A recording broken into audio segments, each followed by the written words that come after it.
Hello दोस्तों, welcome back to my YouTube channel. स्वागत है आप लोगों का मेरे यूट्यूब चैनल पर्यावरण ईटीपी टेक में। दोस्तों काफ़ी लंबे समय से वीडियो नहीं बन पा रही थी, उसके लिए आई एम सो सॉरी। तो चलिए एक नया टॉपिक के साथ आए हैं। नया टॉपिक क्या पुराना ही है। विंटर सीजन में हम लोग जानते हैं एमएलएसएस को हमारे बहुत भारी नुकसान होता है, जो करता कौन है, फिलामेंटस ग्रोथ।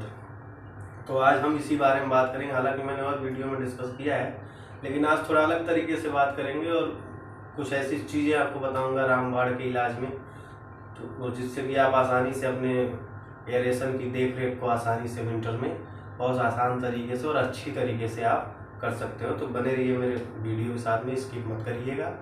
और अगर आप चैनल में नए हों तो please I request to subscribe my channel और बेल आइकन पे जरूर क्लिक करना, ताकि जो भी नई वीडियो आएगी आपको आसानी से मिल जाएगी।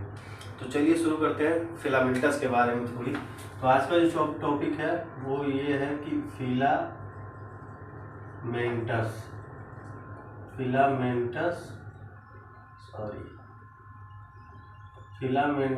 क्या बैक्टीरिया। फिलामेंट इस पे हमने वीडियो बनाई भी है, लेकिन आज थोड़ा सा अलग तरीके से बात करेंगे। या तो हम ये कह लें, जस्ट 1 मिनट,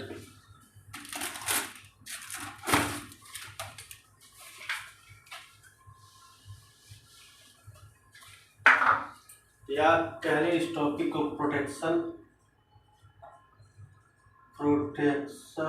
ऑफ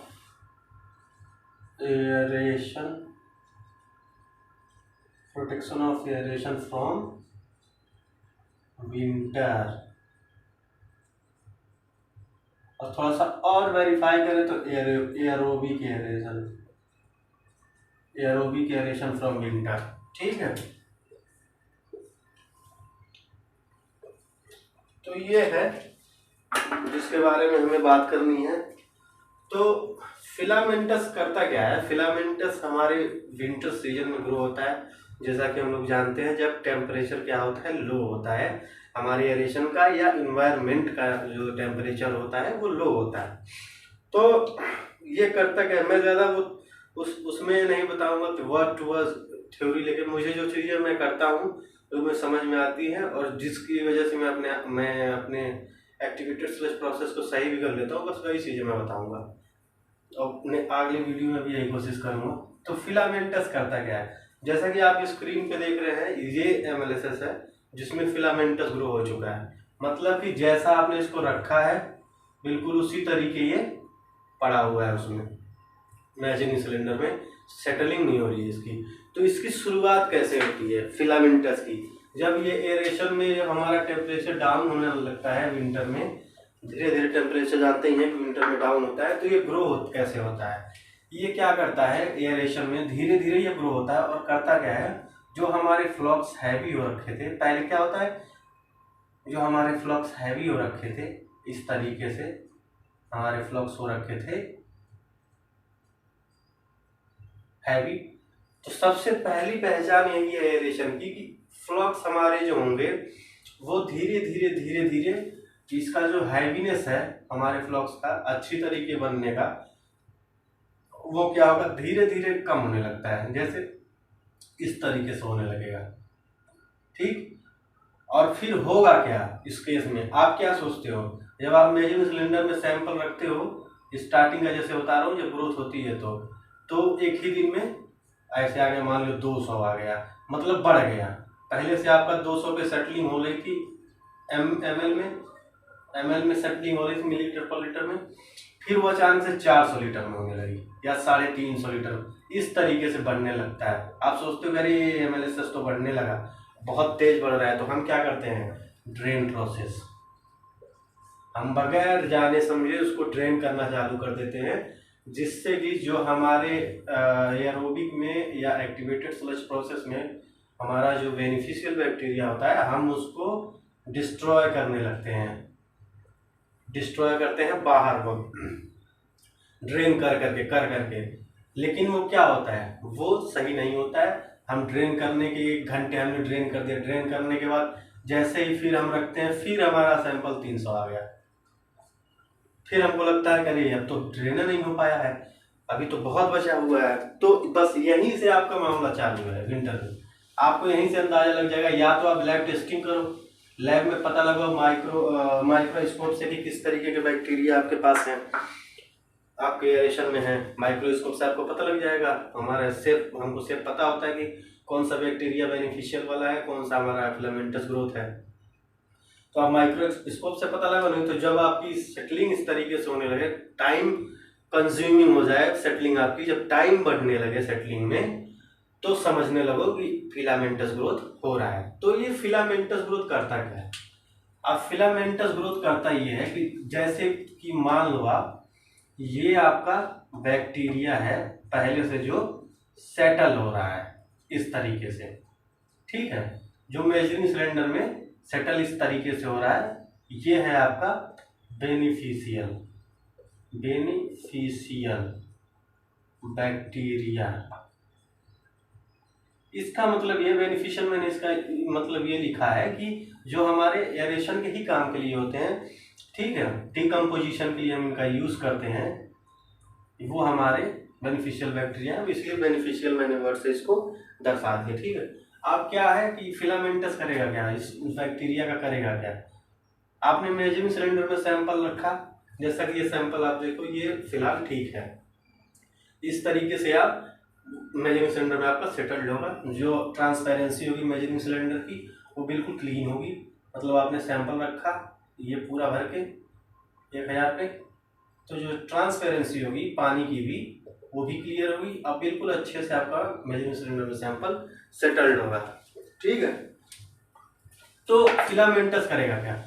ये करेगा ये कि इन बैक्टीरिया को ट्रैप कर लेगा, ठीक है। अब क्या करेगा फिलामेंटस? ये समझ लो आप, फिलामेंटस बैक्टीरिया है। ये क्या करेगा, इनको ट्रैप कर लेगा। ट्रैप करके फिर क्या करेगा? ट्रैप जब कर लेगा भाई, तो जब आप इसको मेजरिंग सिलेंडर में रखोगे, जैसा मैंने ये पिक्चर पहले दिखाई, फिर ये देखो, ये पिक्चर है जो मैं दिखा रहा हूँ स्क्रीन पे, देखो आप, इस तरीके से वो बिल्कुल रखा रह जाएगा, सेटलिंग नहीं होने देगा वो। मतलब कि जैसा कि आपने रखा और मेजरिंग सिलेंडर में सैंपल पहले आप रख रहे थे, वो उसमें फ्लोकुलेशन हुआ, फ्लॉक्स बने और अच्छी तरीके से बॉटम में वो सेटल्ड हो गए। जब वो फिलामेंटस के ट्रैप में आ जाएंगे, फिलामेंटस बैक्टीरिया के, तो होगा क्या? होगा ये कि उनको वो अपने उसमें ट्रैप कर लेगा, अपने सेल में ट्रैप कर लेगा फिलामेंटस। और जैसे आप रखोगे एमएलएसएस, उसी तरीके वो उसको अपने एमएलएसएस को ट्रैप करके उसी तरीके रहने देगा, वो बैठने नहीं देगा, ठीक है। मतलब पूरी तरीके वो ट्रैप कर लेता है उसको। और जो फ्लोकुलेशन हमारा हो रहा था उसको होने नहीं देता है। फ्लोकुलेशन को, जो फ्लॉक्स बन रहे थे उनको रोक देता है। बस वो जैसे आप रखोगे उसी तरीके से बनने लगेगा, उसी तरीके से आपके मेजरिंग सिलेंडर में सैंपल रहेगा। अब देखो, आप एक तरीके से और कर सकते हो, पहचान सकते हो कि क्या फिलामेंटस ग्रोथ हो रहा है। पहली चीज मैंने बताई, जो आप स्टार्टिंग में बताई, उस चीज का ध्यान रखना। दूसरी चीज ये कि क्या होगा जब फिलामेंटस ग्रोथ हो जाएगी, तो छोटे छोटे फ्लॉक्स, टीनी फ्लॉक्स, ये क्या है? ये है टीनी फ्लॉक्स। ये छोटे छोटे फ्लॉक्स जो है थ्रू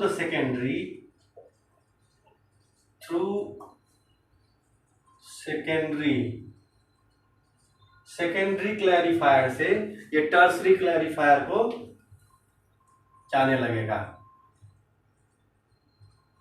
टर्सरी में कैरी आउट होने लगेगा, सेकेंडरी से बाहर निकलने लगेगा। जब सेटलिंग ही नहीं होगी तो ये बाहर को निकलेगा ही पानी के साथ में, जो आप उसमें फीड दे रहे हो। तो सबसे पहले इस तरीके से, पहला तरीका जो मैंने बताया, फिर ये टीनी फ्लॉक्स बन जाएंगे। सेकेंडरी के ऊपर ऐसे छोटे छोटे टीनी फ्लॉक्स देखने को बहुत सारे मिलने लगेंगे, नीचे को नहीं बैठेंगे, तो हमारा फिलामेंटस ग्रोथ हो गया।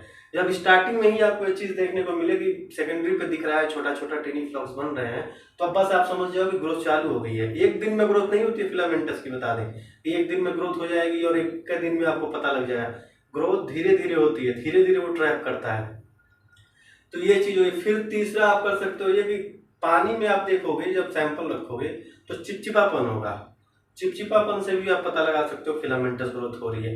अब ये तो हो गया इसकी प्रॉब्लम कि इस तरीके से फिलामेंटस ग्रोथ होता है, हमारे एमिलेसिस के ऊपर इफेक्ट डालता है। अब इसको हम सही कैसे करेंगे, इसका सॉल्यूशन क्या है? तो एमिलेसिस हमारा बहुत जानती हैं कि एक्टिवेटेड सोच प्रोसेस में बहुत बड़ा रोल होता है, या सारा कुछ एक्टिवेटेड सोच प्रोसेस का एरेशन पे ही डिपेंड होता है। तो हम इसको कैसे प्रोटेक्ट करेंगे या कैसे फिलामेंटस को हम क्या करेंगे, खत्म करेंगे अगर ग्रो हो गया तो? सबसे पहली चीज होती है क्या? क्लोरीनेशन। क्लोरीनेशन, ठीक, ये है क्लोरीनेशन। अब क्लोरीनेशन का हम क्या करते हैं, अगर फिलामेंटस ग्रोथ हो गई है, नहीं सेटलिंग हो रही है, तो हम क्लोरीनेशन करते हैं 2-3 टाइम दिन में, 24 घंटे में, इन 24 आवर्स 3 टाइम आप इसका क्लोरीनेशन करा सकते हो क्लोरीन का। जिसमें होगा क्या कि जो फिलामेंटस बैक्टीरिया होंगे वो क्या होंगे, डेड होंगे।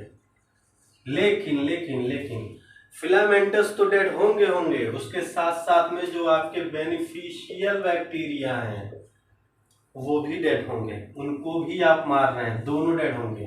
फिलामेंटस भी डेड होंगे और बेनिफिशियल बैक्टीरिया भी डेड होंगे क्लोरीनेशन करने में। तो मैं तरीका बता रहा हूँ, हालांकि जब आपके पास कोई ऑप्शन ना हो, क्लोरीन है तो आप कर सकते हैं, ठीक है। बाद में बैक्टीरिया को आप बढ़ा सकते हैं, वो बढ़ जाता है, उसकी टेंशन नहीं है। लेकिन अगर आप ऐसी सिचुएशन में हैं कि आपको बैक्टीरिया डेड नहीं करने हैं, तो क्लोरीनेशन आपके लिए ऑप्शन नहीं है।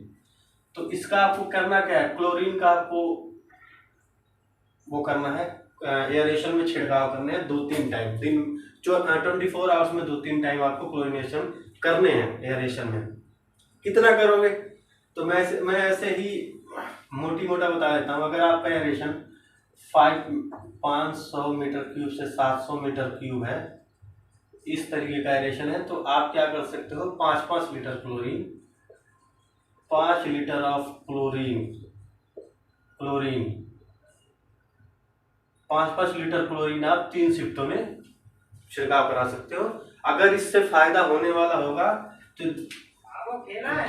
2 दिन में, ये 2 दिन में इससे आपका देखने को मिल जाएगा। लेकिन अगर इससे फायदा नहीं हो रहा है, 2 दिन बाद बंद कर दो। इसका कुछ इफेक्ट भी है, कुछ डेंजरस इफेक्ट है, जिसमें एयरेशन का ब्लैकनेस हो जाता है, ब्लैक एयरेशन, पहली चीज। दूसरी चीज, जो बैक्टीरिया आपके अच्छे वाले हैं वो भी डेड हो जाएंगे, ठीक। तो ये क्लोरीनेशन का इफेक्ट है, आप क्लोरीनेशन कर सकते हैं, लेकिन अगर 2 दिन में फायदा नहीं हो रहा है तो उसे बंद कर दें क्लोरीनेशन करने का। फिर उसके बाद दूसरी चीज है कि आप क्या कर सकते हो, टैप वाटर का या फ्रेश वाटर का यूज कर सकते हो। फ्रेश वाटर चलवाओ, जो भी उसमें टीनी वाले बैक्टीरिया होंगे या ऊपर जो सेटलिंग नहीं हो रही वो निकल जाएंगे फ्रेश वाटर से। थोड़ा बैक्टीरिया लॉस इसमें भी होगा, लेकिन ये फायदेमंद चीज है, फायदा कर सकता है फ्रेश वाटर। तीसरी चीज क्या है, तीसरी चीज, अगर आपके पास हाइड्रोजन पर ऑक्साइड है, हाइड्रोजन पर ऑक्साइड है, तो इसका इस्तेमाल कर सकते हो आप, हाइड्रोजन पर ऑक्साइड का। इसका भी आप 3 शिफ्टों में छिड़काव करा सकते हो हाइड्रोजन पर ऑक्साइड का, या 2 शिफ्टों में 5 से 7 लीटर के बीच में, 5 लीटर टू 7 लीटर के बीच में आप इसका छिड़काव कर सकते हो। किसकी कैपेसिटी के लिए मैं बता रहा हूँ, 500 से 700 है उसके लिए बता रहा हूँ। इससे अगर ज्यादा है आपका एयरेशन कैपेसिटी तो इसको बढ़ा सकते हो, कम है तो कम कर सकते हो, ठीक है। ये हो गया हाइड्रोजन पर ऑक्साइड का। ये डीओ कम नहीं होने देगा, धीरे धीरे ये उसमें फिलामेंटस बैक्टीरिया के लिए हानिकारक होगा। हाइड्रोजन पर ऑक्साइड हो गया। जो तीसरा रामबाण चीज है, बेस्ट ऑप्शन जो है वो है फास्फोरिक एसिड।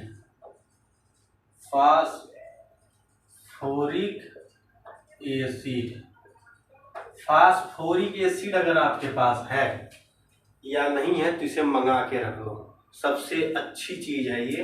अगर आपके पास फास्फोरिक एसिड नहीं है तो इसे मंगा के रख लो। आप करो, ये कोई किल विल नहीं करता है किसी को, न्यूट्रिएंट्स प्रोवाइड करता है जो बैक्टीरिया के लिए अच्छे होते हैं, और वो बैक्टीरिया फिलामेंटस से लड़ने के लिए मजबूत होते हैं, उनको ग्रो नहीं होने देते हैं अपने ऊपर। फास्फोरिक एसिड है, मंगा के रख लो। स्ट्रेंथ चेक कर लेना कितनी की है, ज़्यादा स्ट्रेंथ की है तो कम इस्तेमाल करना है, कम की है तो ज़्यादा की है।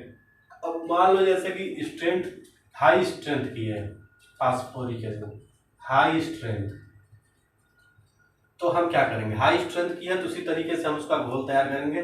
मान लो हमें 700 मीटर क्यूब के लिए घोल तैयार कराना है इसका फास्फोरिक एसिड का। तो हम क्या करेंगे, अगर हम तुरंत हमें इसकी डोजिंग करनी पड़ जाए फास्फोरिक एसिड की, तो 1 से 2 दिन में, 1 दिन में आप सही कर लोगे फास्फोरिक एसिड से आपका फिलामेंटस ग्रोथ को खत्म करके। तो 3 टाइम में आप करा दो। अगर स्ट्रेंथ इसकी ज़्यादा है तो आप 2 से 3 ppm की घोल तैयार कर लो, ठीक है। आप फिर इसका छिड़काव करा लो। अगर स्ट्रेंथ कम है तो 5 ppm तक कर लो, 5 ppm, ठीक है। ये मैंने मतलब अचानक से अगर ग्रोथ हो जाए और आपको फास्फोरिक एसिड मिल जाए तो आप इस तरीके से उसका यूज कर सकते हो, ठीक है। उसके बाद आप करोगे क्या, अगर फास्फोरिक एसिड आपके पास स्टार्टिंग में, तो जब विंटर सीजन शुरू हो रहा है, जैसे ठंडी चालू हो रही है, तो आप इसका घोल तैयार करा लो एक बढ़िया सा। अगर कम स्ट्रेंथ की है तो थोड़ा सा ज़्यादा 5 ppm तक, और ज़्यादा स्ट्रेंथ की है तो 2 से 3 ppm तक का घोल तैयार करा लो। और उसको अपना एयरेशन के ऊपर रख दो, एयरेशन के ऊपर रख के और बूंद बूंद उसको उसमें चलने दो 24 आवर्स तक, ठीक है। धीरे धीरे एक एक ड्रॉप करके, जैसे हम क्लोरीन की डोजिंग करते हैं ppm में, उसी हिसाब से हम फास्फोरिक एसिड का डोजिंग एयरेशन में करेंगे ppm ड्रॉप के हिसाब से। तो ये क्या करेगा, ये आपके एयरेशन में फिलामेंटस को उगने ही नहीं देगा, फिलामेंटस को ग्रो ही नहीं होने देगा। आपका एयरेशन ठंडी में भी बहुत अच्छी तरीके काम करेगा, ठीक है। तो ये दोस्तों कुछ रही फिलामेंटस के बारे में प्रॉब्लम, उसके सॉल्यूशन। पहले भी वीडियो बनाई है, लेकिन मेरे साथ ऐसी प्रॉब्लम आई थी, अभी मैंने इस तरीके से सही किया है।